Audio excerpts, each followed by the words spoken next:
Attack on Titan is often touted as the Game of Thrones of anime, and for a good reason. It has phenomenal characters with a fascinating history and lore with an interesting plot with twists and turns you just can't expect, and brutal character deaths with an extremely devastating ending. Despite it being a masterpiece, the biggest what if still remains.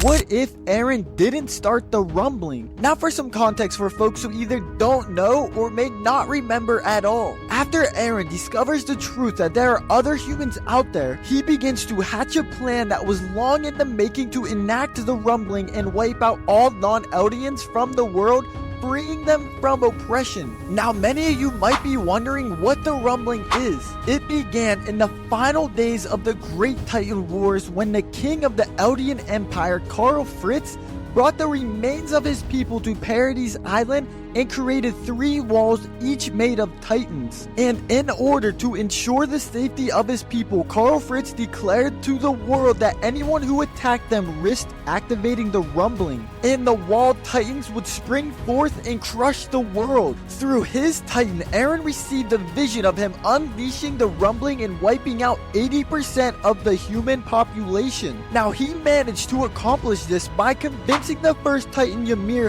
who used her will to unleash the titan on the world, destroying much of the land. Eventually, Mikasa and the others managed to put a stop to Eren's plan of genocide by killing him and helping Ymir achieve some semblance of freedom in the end. The rumbling stopped, and this event actually managed to unite the Eldians and the rest of the world as they bonded over their shared trauma. Even though tension still arose in one form or another, overall, this was a very mixed ending. So let's get back to the question of what if Eren didn't start the rumbling. There are quite a few scenarios to consider because it all depends on when and how Eren doesn't go through with his plan. However, the most likely scenario is the one presented in the series itself, which is euthanasia. Presented by Eren's half-brother Zeke, he believes that so long as the Eldians remain, the world will never know peace for fear of the Titans awakening. Any war between Paradise and the world will simply lead to global devastation. As such,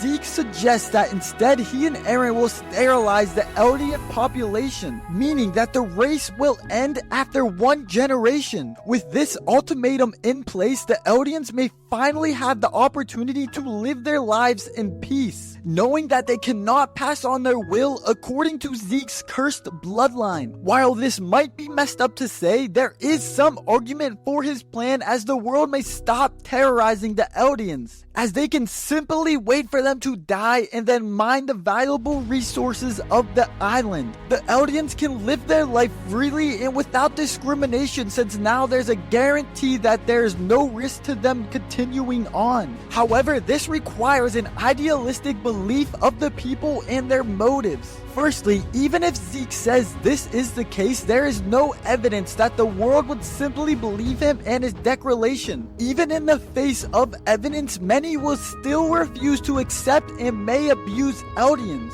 Even further at the thought that this is some great conspiracy. However, the resources in Paradise Island have caused many industrialists' mouths to water at the thought of those valuables. They may be able to wait for them to die out, but when has capitalism ever been more patient? The likely scenario is that with the guarantee that there will be no Eldians left to take revenge, many will simply wipe out the people in order to take the island at a quicker pace. But what's the worst that could happen?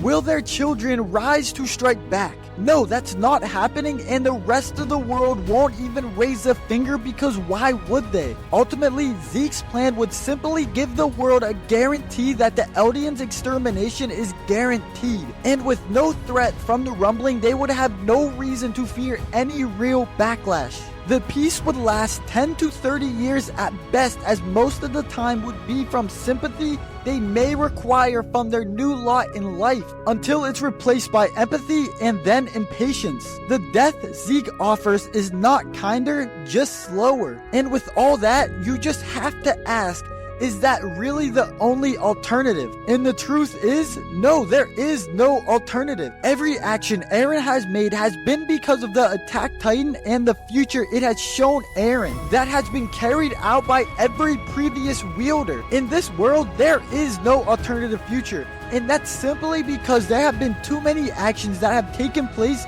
to ensure Eren will initiate the rumbling. Since the rise of Ymir herself, the best guess we could make of a potential future is the one presented by another influencer of Ymir. And it's not looking that much better. And that's the end of my video. Let me know in the comments what you thought of our look into an alternative deep dive. Do you agree with me, or do you feel there's some flexibility in the future of Attack on Titan? Be sure to like and subscribe if you want to see more videos like this one.